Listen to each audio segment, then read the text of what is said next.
Hi everybody, this is Sarah at Health by Sarah.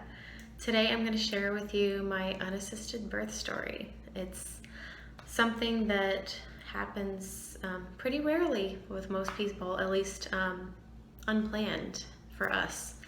So it's a very interesting story, and we actually ended up having our baby in the car on the way to the birth center. So let me jump in and share with you that story. So I'm already a couple weeks postpartum now. I've already shared the story on my blog, so I'll definitely share that link below with you guys so you can read the full story. And now it's a couple weeks postpartum, as I said, and it's just really crazy what ended up happening. The day before I was in labor, I was 39 weeks pregnant, and I started to feel some abdominal cramping and just more contractions than I had been feeling, because you get those Braxton Hicks, which are really practice contractions. They're not true labor. Most women get them or feel them, and I had been feeling them for several weeks, of course, but I had not been feeling them as frequently as I had been feeling them during that day. So I let my midwife know, and she said, okay, just keep me updated, and same with my doula, of course. And so I just went about as a normal day, really. I wasn't necessarily expecting to go into labor, but I know that's kind of how things went with my oldest, with my daughter. And so I was thinking, okay, maybe this is a sign that it's actually going to happen now, even though it's a little early. And so later on that night, I was putting my daughter to bed, and I then started to actually feel painful contractions. And I was like, oh, this might actually be labor. And I had already told my parents earlier about what was going on. I told my mom, you might want to pack your bag because things might be happening soon. And so I told them what was going on, and my mom decided to be on her way because she thought it was actually true labor, but my husband thought it was false labor. I didn't think it was, because I remember when it's true labor, it actually hurts, and it's more than just discomfort. So anyway, I told my midwife and a doula, and they said, okay, it sounds like you might be in early labor, so just keep us updated on what's going on. And in the meantime, my husband and I were getting our bags completely ready. He didn't have his bag ready, so he was getting it all ready. And I just kind of tried to distract myself by watching TV, trying to rest. I actually tried to sleep, but it proved pretty much impossible for me to sleep because I kept on feeling contractions, even though they were kind of far apart at that time. And eventually, unfortunately, I started to wake up my daughter with my moaning. I was in a completely different room, but she was hearing me, and she was getting very scared because she's a very empathetic type of person. And so I had to keep on getting her back to sleep because my husband wasn't able to calm her down. So that was a little hard on me because I was trying to concentrate through those contractions, of course. But then, so I had to keep on getting her back and just keep on watching TV. My husband was kind of sleeping, and my mom kept on being on her way here. But then eventually, my daughter just would not go back to sleep. And in this time also, I was trying to keep myself hydrated and eat snacks, because I remember when I was in labor with her that I ended up requesting an IV, actually, because I was running out of energy from throwing up. And I didn't throw up early on this time. It wasn't until like several hours into labor that I started to throw up. But anyway, so she wouldn't go back to sleep anymore. It was just a crazy night for her. And so I just decided that she would sit and watch TV with me. And normally I don't let her watch TV, but this was definitely a good exception to the rule because I was really trying to relax and not be too concentrated on other things. And as she was watching TV with me, one of the times I had a painful contraction, and it was so sweet of her. She handed me one of the sprouted pretzels I was snacking on because she probably thought it would make me feel better. So I just thought that was really sweet, and even though I was in pain, it was making me smile. And then sometime in the middle of the night, I ended up throwing up, and I was like, oh great, here it comes. And I had already I was already running out of energy from having no sleep, of course. And then shortly after that, my mom arrived, and she took my daughter, tried to put her to sleep. It took her a little bit, but she was able to get her to sleep, thankfully. And I went to my husband and I's room, and we were just kind of lying in the dark in the bed, just trying to relax, trying to fall asleep, at least on my part. He was pretty much falling asleep or asleep.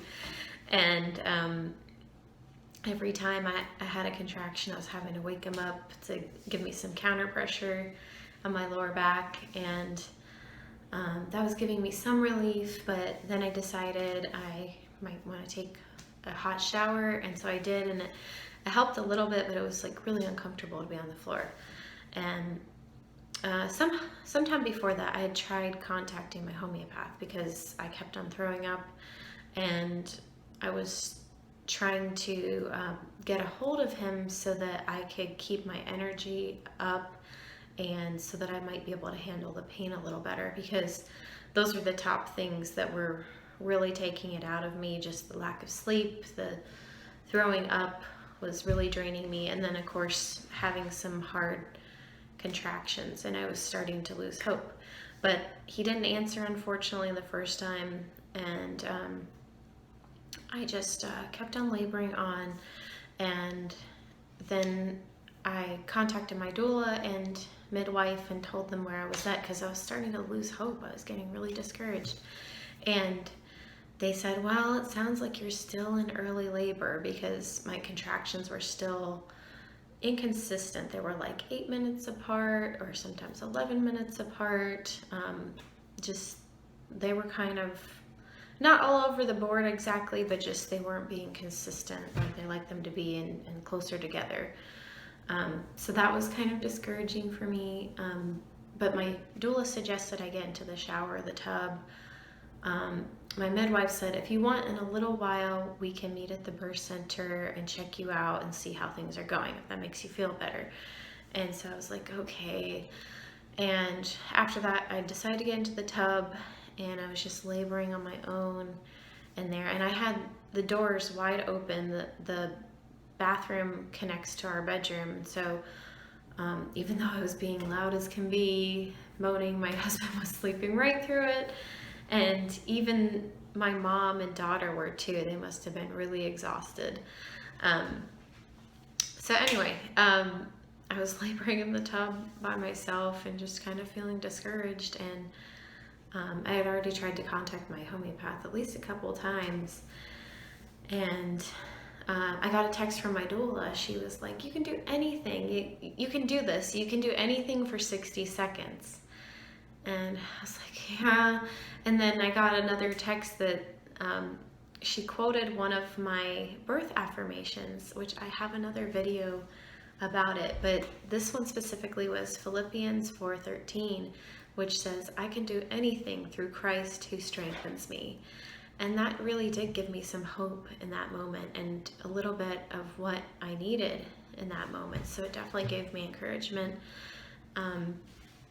Even though it was really hard. And in that time, I was wondering to myself, can I even have a natural birth? Because I'd never truly had one before. With my daughter, I ended up having an epidural towards the end. And I was just really longing for an epidural, for the pain to go away. And I was like, I don't know if I can do this. And I was even calling out to God. I was in so much pain. I was like, God, help me. God, help me. And the funny thing about that, and the wonderful thing about that, is that he actually did help me, and very soon after that he did. Because I decided to call my homeopath, try to call him one more time, and he actually picked up this time. And he had just listened to my message, and he was asking me what's going on. And as I was about to answer, I had a contraction at that time. And then it ended, and he was asking me more questions. And each time as I tried to answer him, I couldn't finish answering him because I was having more contractions. And so they were going from like very inconsistent to 2 minutes apart or 1 minute apart in my conversation with him. And I looked back after all this happened, my conversation with him was 19 minutes on the phone. And from the time I started talking to him on the phone until the time I gave birth, it was 50 minutes. I mean, it's really unbelievable how fast things turned around for me. So anyway, as I was talking to him, trying to answer him, he's like, I think it's time that you went in. He's like, kind of getting concerned about me. And he's like, is there anyone that you need me to call for you? And I was like, well, my husband's right in the next room. I can call for him. Like, even though I was thinking that's really hard for me to even muster the strength to call him. But I said, you could call my mom, because my mom was just one room away, really. And so I hung up with him, and I call my husband's name. I'm like shouting from the tub, and he runs in. He's like, whoa, what's going on? I told him to call the midwife, and at that same time my mom's coming in the room, and she's like, you guys need to go. You guys need to get out of here. And he called the midwife and told her what was going on. She's like, okay, how fast can you get over here? And we were saying like, oh, we can probably do it pretty quickly. Of course, I was thinking like somewhat quickly, because I can barely talk or move at this point or communicate with other people. And so my husband and my mom were in our room just trying to get things ready together, while I'm just like having really hard contractions in the bathroom, just completely naked. And they're asking me things I did not care about at all anymore. It was just, it's kind of hilarious looking back at it, just thinking that I would actually care about what I'm going to wear, or certain preferences like that didn't really matter. But every time I was having a contraction, I was having to lean against the door or the wall, and just my body was just absolutely forcing myself to squat down and push. There was no way that I could possibly hold that back. It's like, it was just happening at that point. So anyway, they were like asking me, what do you want to bring? Like, what's in your bag? Blah, blah, blah. Like, what can I get for you? What socks do you want? Or what shirt? I'm like, I don't care. And I could barely even say that. And they managed to get my clothes on me, but it was extremely like painful and discomforting to even do that. And they got my shirt on backwards, and my mom kept on just shouting, you need to go, like, why are you still here? You need to get her in the car. And she's like, you're not having this baby here. And my husband was getting me down the stairs, and I could barely walk. And I was telling them, I'm gonna have this baby in the car. I'm not kidding. And we're walking down the stairs. He got me down the stairs and getting me outside, and it's like the early morning, and I'm thinking to myself, I'm just waking up the entire neighborhood.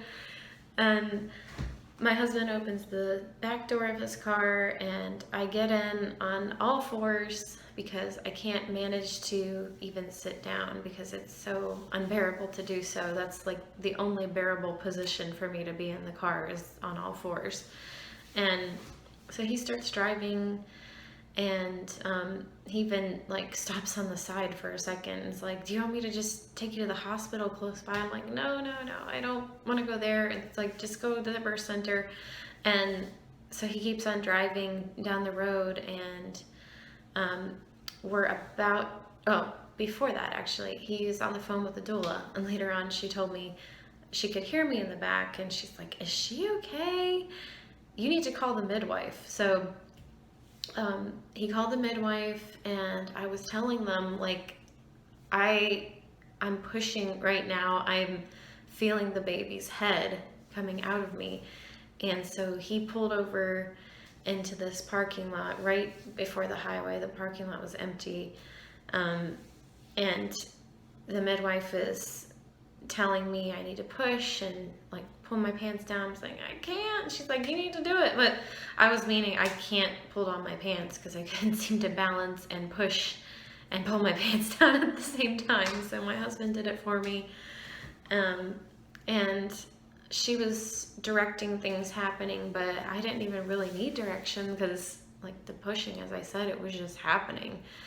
And as the baby was coming out, my water broke, and it was within like a couple pushes that the baby came out. And then my husband announces it's a girl. And so we had a second girl, and he hands her to me, and we name her, and then he goes on to the birth center as I'm holding her, but he hands me a t-shirt to wrap her in, so I'm trying to keep her as warm as possible. And it was still quite a drive to the birth center from there. It was about probably 15 minutes from where we were. We didn't make it very far from the house. And then as we almost get to the birth center, there's this woman in the car next to us, and she sees me holding a newborn baby and starts freaking out because we're turning right before the hospital. She's like, no, don't turn there. Like thinking we were trying to get to the hospital, but obviously she didn't know. It was just kind of funny. But the birth center is pretty much right there by the hospital. And as we pull into the birth center, all the staff are just waiting out on the front steps for us with just looks of awe and happiness, excitement on their faces, and it's just funny to see. And then they helped me inside, and I ended up delivering the placenta in there, and they're just like congratulating me the whole time, saying like, you just did an amazing thing. And they were just completely in awe and shock at what had happened. And they're like, this is our first car baby. We came pretty close before a couple of times, but you're the first one.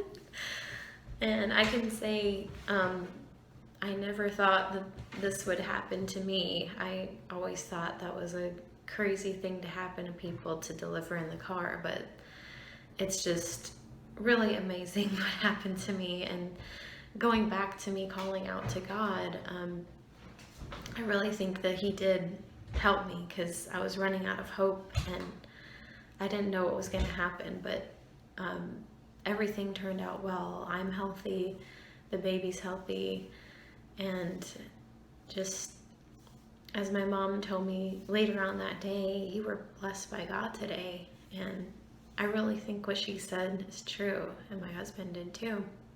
And on our way to the birth center, we were saying the Glory Be prayer, the Catholic Glory Be prayer. Glory be to the Father, and to the Son, and to the Holy Spirit, as it was in the beginning, is now, and ever shall be, world without end. And I just thought it was so appropriate, because we were just so thankful, so grateful for everything that had happened, and everything happening well. So I just wanted to share that story with you all. I hope you enjoyed it, and I'm curious if any of you have experienced something similar or come close to delivering in your car or somewhere unexpected. Let me know in the comments, and please subscribe to my channel.